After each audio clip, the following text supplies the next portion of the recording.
क्या कभी आपके साथ ऐसा हुआ है कि आप दिन भर बिजी रहते हैं, भागते रहते हैं, काम करते रहते हैं, लेकिन रात में जब बिस्तर पर जाते हैं तो एक खालीपन महसूस होता है। लगता है कि आज भी कुछ मीनिंगफुल नहीं किया, बस दिन कट गया। या कभी ऐसा लगा है कि आपकी जिंदगी का रिमोट कंट्रोल किसी और के हाथ में है। आपका मूड इस बात पर डिपेंड करता है कि बॉस ने क्या कहा, पड़ोसी ने कैसा बर्ताव किया या ट्रैफिक कितना था। हम हालातों के गुलाम बनकर रह जाते हैं। जरा सोचिए, अगर आपको एक ऐसा नक्शा मिल जाए जो आपको इस भागदौड़ और मजबूरी की जिंदगी से निकालकर एक सफल, शांत और पर्पसफुल जिंदगी की राह दिखाए। एक ऐसा नक्शा जो आपको आपकी जिंदगी का ड्राइवर बना दे, पैसेंजर नहीं। आज हम उसी नक्शे की बात करने वाले हैं। एक ऐसी किताब जो सिर्फ टाइम मैनेजमेंट या प्रोडक्टिविटी के बारे में नहीं, बल्कि आपके सोचने, देखने और जीने के तरीके को जड़ से बदल सकती है। आज हम जिस किताब की गहराइयों में उतरेंगे उसका नाम है the 7 habits of highly effective people, जिसे लिखा है महान लेखक स्टीवन आर कवे ने। यह कोई आम किताब नहीं है, ये ग्लोबल बेस्ट सेलर है जिसकी करोड़ों कॉपियां बिक चुकी हैं और जिसने अनगिनत लोगों की जिंदगी बदली है। ये किताब उन लोगों के लिए है जो अपनी जिंदगी में सिर्फ सफल नहीं बल्कि सार्थक भी होना चाहते हैं। चाहे आप एक स्टूडेंट हो जो अपने भविष्य को लेकर कंफ्यूज्ड है, एक प्रोफेशनल जो करियर में ग्रोथ चाहता है, या एक पेरेंट जो अपने बच्चों के लिए एक मिसाल बनना चाहता है, ये किताब हर किसी के लिए एक गाइड है। ये हमें सिखाती है कि असली प्रभाव और सफलता बाहर की चीजों को ठीक करने से नहीं, बल्कि अपने अंदर के कैरेक्टर को, अपनी आदतों को बदलने से आती है। इस वीडियो के अंत तक आप सिर्फ 7 आदतें जानेंगे नहीं, बल्कि आप ये भी सीखेंगे कि अपनी जिंदगी का कंट्रोल अपने हाथ में कैसे लें और हालातों के गुलाम बनना कैसे बंद करें। अपने जीवन का असली मकसद कैसे खोजें और वो करें जो आपके लिए सबसे ज्यादा मायने रखता है। अपने रिश्तों को कैसे मजबूत और गहरा बनाएं, चाहे वो पर्सनल हो या प्रोफेशनल। और सबसे जरूरी, लगातार बेहतर कैसे बने ताकि आपकी एनर्जी और मोटिवेशन कभी कम ना हो। तो चलिए इस ट्रांसफॉर्मेटिव सफर पर निकलते हैं। स्टीवन कवी कहते हैं कि हाईली इफेक्टिव लोग दुनिया को अलग नजरिए से देखते हैं। वो कुछ फंडामेंटल सिद्धांतों पर चलते हैं जिन्हें लेखक ने 7 आदतों में बांटा है। पहली 3 आदतें सेल्फ मास्टरी यानी खुद पर जीत हासिल करने के बारे में है। पहली आदत, बी प्रोएक्टिव यानी प्रोएक्टिव बने। हम में से ज्यादातर लोग रिएक्टिव होते हैं, मतलब जैसा मौसम वैसा मूड। किसी ने तारीफ की तो खुश, किसी ने बुरा कहा तो दुखी। हमारा रिमोट कंट्रोल दूसरों के हाथ में होता है। प्रोएक्टिव होने का मतलब है यह समझना कि आपके साथ जो होता है और आप उस पर जैसा रिएक्ट करते हैं, इन दोनों के बीच में एक स्पेस है और उस स्पेस में आपकी आजादी छिपी है, चुनाव करने की आजादी। मान लीजिए आपके ऑफिस में किसी सहकर्मी को आपके काम का क्रेडिट मिल गया। रिएक्टिव इंसान गुस्सा करेगा, शिकायत करेगा, मन में कड़वाहट भर लेगा, मेरी तो किस्मत ही खराब है। प्रोएक्टिव इंसान एक पल रुकेगा, सोचेगा, वो शांति से अपने मैनेजर से बात करेगा या अगली बार अपने काम को बेहतर तरीके से डॉक्यूमेंट करेगा ताकि ऐसा दोबारा ना हो। उसने प्रॉब्लम को कंट्रोल किया, प्रॉब्लम ने उसे नहीं। सीख, अपनी भाषा बदलिए। मुझे ये करना पड़ रहा है की जगह कहिए मैं ये करने का चुनाव करता हूं। आप अपनी जिंदगी के प्रोग्रामर हैं, प्रोग्राम नहीं। लेकिन सिर्फ प्रोएक्टिव होना ही काफी नहीं है। अगर आप एक तेज रफ्तार गाड़ी चला रहे हैं पर आपको यही नहीं पता कि जाना कहां है, तो आप गलत जगह पर ही तो जल्दी पहुंचेंगे, है ना। और यही आती है हमारी दूसरी आदत। दूसरी आदत है begin with the and in mind, यानी अंत को ध्यान में रखकर शुरुआत करें। इसका मतलब है अपनी जिंदगी की हर शुरुआत से पहले यह जानना कि आपकी मंजिल क्या है। सोचिए, आप एक बिल्डिंग बना रहे हैं। क्या आप बिना नक्शे के काम शुरू कर देंगे? नहीं। ठीक वैसे ही आपकी जिंदगी आपकी सबसे बड़ी बिल्डिंग है। उसका ब्लूप्रिंट क्या है?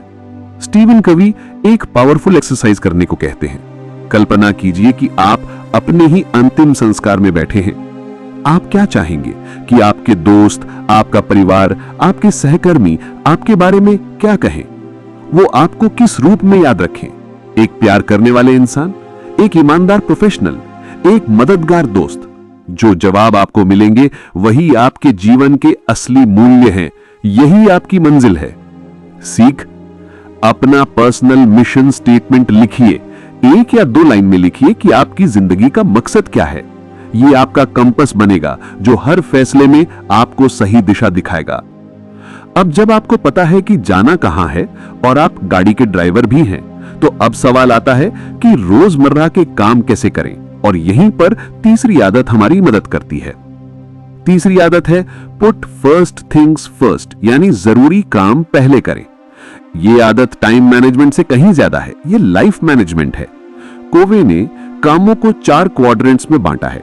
Quadrant 1 urgent and important, crisis, deadline वाले प्रोजेक्ट्स, यहां हम आग बुझाते हैं। Quadrant 2 not urgent and important, planning, रिश्ते बनाना, एक्सरसाइज करना, नई स्किल सीखना, ये वो काम है जो जिंदगी बनाते हैं। Quadrant 3 urgent and not important, कुछ फोन कॉल्स, कुछ मीटिंग्स, दूसरों के छोटे मोटे काम, ये धोखेबाज होते हैं, लगते इंपॉर्टेंट है पर होते नहीं। Quadrant 4 not urgent and not important, time waste, बेकार की वेब सर्फिंग, घंटों तक सोशल मीडिया स्क्रॉल करना। ज्यादातर लोग क्वाड्रेंट 1 और 3 में अपनी जिंदगी बिता देते हैं।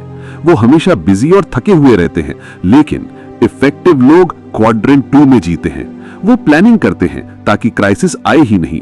वो रिश्तों और सेहत पर ध्यान देते हैं ताकि जिंदगी में बैलेंस बना रहे। सीख, हर हफ्ते अपने क्वाड्रेंट 2 कामों की लिस्ट बनाएं और उन्हें अपने शेड्यूल में सबसे पहले जगह दें। अपने जरूरी कामों के लिए हां कहने के लिए आपको क्वाड्रेंट 3 और 4 के कामों को ना कहना सीखना होगा। पहली 3 आदतें आपको प्राइवेट विक्ट्री दिलाती हैं। आप अंदर से मजबूत बनते हैं, लेकिन हम अकेले नहीं रहते, हम समाज में रहते हैं। और बाहर की दुनिया में सफल होने के लिए अगली 3 आदतें हैं जो पब्लिक विक्ट्री के बारे में है। चौथी आदत थिंक विन विन, यानी हमेशा विन विन की सोचें। हमारी परवरिश अक्सर हमें विन लूज माइंडसेट सिखाती है। अगर मैं जीतूंगा तो तुम्हें हारना होगा। एग्जाम में फर्स्ट आना, कंपटीशन जीतना, लेकिन जिंदगी कोई कंपटीशन नहीं है। विन विन एक मानसिकता है जो कहती है कि दुनिया में हर किसी के लिए बहुत कुछ है। ये मैं या तुम की बात नहीं करती, ये हम की बात करती है। एक बिजनेस डील में विन लूज वाला सोचेगा कि मैं सामने वाले से ज्यादा फायदा कैसे निकालूं। विन विन वाला सोचेगा कि हम दोनों के लिए एक ऐसी डील कैसे करें जिससे दोनों लंबे समय तक खुश रहें और दोबारा साथ काम करना चाहें। यही सोच रिश्तों पर भी लागू होती है। सीख, जब भी किसी के साथ डिसएग्रीमेंट हो तो यह सोचने के बजाय कि मुझे क्या चाहिए, ये सोचें कि हम एक ऐसा समाधान कैसे निकाल सकते हैं जो हम दोनों के लिए अच्छा हो। लेकिन विन विन समाधान ढूंढने के लिए पहले सामने वाले की जरूरत को समझना जरूरी है। और यहीं से 5वीं आदत का जन्म होता है। 5वीं आदत, seek first to understand then to be understood. पहले दूसरों को समझें, फिर अपनी बात समझाएं। ये कम्युनिकेशन का गोल्डन रूल है, लेकिन हम सबसे ज्यादा इसे ही तोड़ते हैं। हम सुनने के लिए नहीं सुनते, हम जवाब देने के लिए सुनते हैं। कोवे कहते हैं कि हमें एम्पैथेटिक लिसनिंग करनी चाहिए, मतलब सिर्फ शब्द नहीं, सामने वाले की भावनाओं को, उसके नजरिए को महसूस करना। जैसे आपका कोई दोस्त परेशान है और आपसे बात कर रहा है, टिपिकल रिस्पॉन्स, अरे चिंता मत कर, सब ठीक हो जाएगा, या तुम्हें ऐसा करना चाहिए था। आप सलाह दे रहे हैं, समझ नहीं रहे। एम्पैथेटिक रिस्पॉन्स, मैं देख सकता हूं कि तुम इस बात से बहुत परेशान हो, मुझे और बताओ कि क्या हुआ। आप उसे समझने की कोशिश कर रहे हैं। जब सामने वाले को लगता है कि आपने उसे सच में समझ लिया है, तो वो आपके विचारों और सलाह के लिए खुद ब खुद ओपन हो जाता है। सीख, अगली बार जब कोई आपसे बात करे तो सलाह देने या जज करने की अपनी इच्छा को रोकें, सिर्फ सुने और समझने की कोशिश करें। जब हम विन विन सोचते हैं, हैबिट 4, और दूसरों को गहराई से समझते हैं, हैबिट 5, तो जादू होता है, और उस जादू का नाम है 6ठी आदत, सिनर्जाइज। सिनर्जी का मतलब है कि 1 + 1 = 3, 10 या 100 हो सकता है।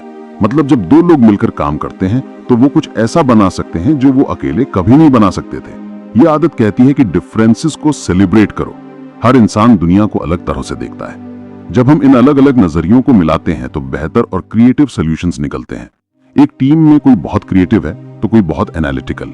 अगर वो एक दूसरे से लड़ने की बजाय एक दूसरे की ताकत का सम्मान करें और साथ मिलकर काम करें तो वो एक ऐसा प्रोजेक्ट बना सकते हैं जो कमाल का हो। सीख, अगली बार जब कोई आपसे अलग राय रखे तो उसे खतरे की तरह देखने की बजाय एक अवसर की तरह देखें। पूछें, आप ऐसा क्यों सोचते हैं? मुझे आपका नजरिया समझना है। अब आपने प्राइवेट विक्ट्री और पब्लिक विक्ट्री दोनों हासिल कर ली हैं, लेकिन एक गाड़ी कितनी भी अच्छी क्यों ना हो, अगर उसकी सर्विसिंग ना की जाए तो वो एक दिन बंद पड़ जाएगी।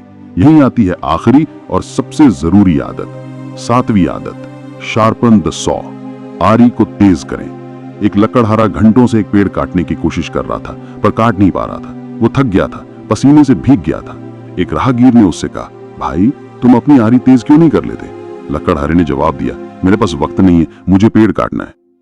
हम सब उस लकड़हारे की तरह हैं। हम काम, परिवार और जिम्मेदारियों में इतना डूब जाते हैं कि हम अपनी आरी यानी खुद को ही तेज करना भूल जाते हैं। कवि कहते हैं कि हमें अपने जीवन के 4 आयामों को रोज चार्ज करना चाहिए। फिजिकल, शरीर, अच्छा खाना, व्यायाम, आराम। मेंटल, दिमाग, किताबें पढ़ना, कुछ नया सीखना, लिखना। सोशल, इमोशनल, दिल, रिश्तों को समय देना, लोगों की मदद करना। स्पिरिचुअल, आत्मा, मेडिटेशन, प्रकृति में समय बिताना, अपने मूल्यों पर सोचना। सीख, ये 7 आदतों की नींव है। अगर आप खुद का ख्याल नहीं रखेंगे तो आप कोई भी आदत लंबे समय तक नहीं अपना पाएंगे। रोज खुद को रिचार्ज करने के लिए समय निकालें। ये स्वार्थ नहीं, ये जरूरी है। इन आदतों की शक्ति देखनी है तो महात्मा गांधी के जीवन को देखिए। Begin with the and in mind. उनकी मंजिल साफ थी, एक आजाद भारत। उनके हर फैसले, हर आंदोलन का केंद्र यही लक्ष्य था। Be proactive. उन्होंने हालातों पर रिएक्ट नहीं किया, उन्होंने अहिंसा का रास्ता चुना और पूरी दुनिया को अपनी ताकत दिखाई। Seek first to understand. उन्होंने पूरे भारत का भ्रमण किया ताकि वो आम इंसान की तकलीफों को समझ सकें इससे पहले कि वो उनका नेतृत्व करें। सिनर्जाइज। उन्होंने पूरे देश के अलग अलग विचारों वाले लोगों को एक कॉमन मकसद के लिए एकजुट किया। गांधी जी का जीवन इन आदतों का एक जीता जागता उदाहरण है जो दिखाता है कि ये सिद्धांत कितने शक्तिशाली हैं। तो आज हमने क्या सीखा? हमने हाईली इफेक्टिव लोगों की 7 शक्तिशाली आदतों को जाना। Be proactive. आप अपनी जिंदगी के ड्राइवर हैं, पैसेंजर नहीं। Begin with the and in mind. अपनी मंजिल तय करें, फिर सफर शुरू करें। Put first things first. जरूरी कामों को प्राथमिकता दें, फालतू कामों को ना कहें। Think win win. सबकी जीत में ही असली जीत है। Seek first to understand. पहले समझें, फिर अपनी बात रखें। सिनर्जाइज। मतभेदों का सम्मान करें और मिलकर कुछ बेहतर बनाएं। Sharpen the saw. खुद को लगातार रिचार्ज करते रहें, शारीरिक, मानसिक, भावनात्मक और आध्यात्मिक रूप से। ये सब सुनने में बहुत अच्छा लगता है, लेकिन शुरुआत कहां से करें? एक छोटा सा कदम जो आप आज से, अभी से उठा सकते हैं। अगले 24 घंटों के लिए सिर्फ अपनी भाषा पर ध्यान दें। जब भी आपको रिएक्टिव वाक्य बोलने वाले हों, जैसे मैं कुछ नहीं कर सकता, वो मुझे बहुत गुस्सा दिलाता है, मुझे ये करना पड़ेगा, तो उसे रोकें। उसे एक प्रोएक्टिव वाक्य में बदलें, जैसे चलो देखते हैं क्या क्या ऑप्शंस हैं, मैं अपने इमोशंस को कंट्रोल कर सकता हूं, मैं ये करने का चुनाव करता हूं। ये छोटा सा बदलाव आपके दिमाग को रिवायर करना शुरू कर देगा। अब महसूस करेंगे कि कंट्रोल आपके पास वापस आ रहा है। ये पहली आदत की ओर आपका पहला कदम होगा। इस ज्ञानवर्धक सफर में हमारे साथ बने रहने के लिए आपका बहुत बहुत धन्यवाद। हम बुक तारंग में ऐसी ही जीवन बदलने वाली किताबों को आप तक लाते रहते हैं। अगर इन 7 आदतों ने आपके दिल को छुआ है और आपको अपनी जिंदगी में एक नई दिशा मिली है तो इस वीडियो को लाइक करें और इसे अपने दोस्तों और परिवार के साथ शेयर करें जिन्हें शायद इसकी सबसे ज्यादा जरूरत हो। और आगे भी ऐसी ही बेहतरीन बुक समरीज के लिए बुक तारंग चैनल को सब्सक्राइब करना ना भूलें। अंत में बस इतना ही कहना चाहूंगा, आपकी जिंदगी आपकी लिखी एक किताब है और इसका अगला चैप्टर लिखने का पेन आपके हाथ में है।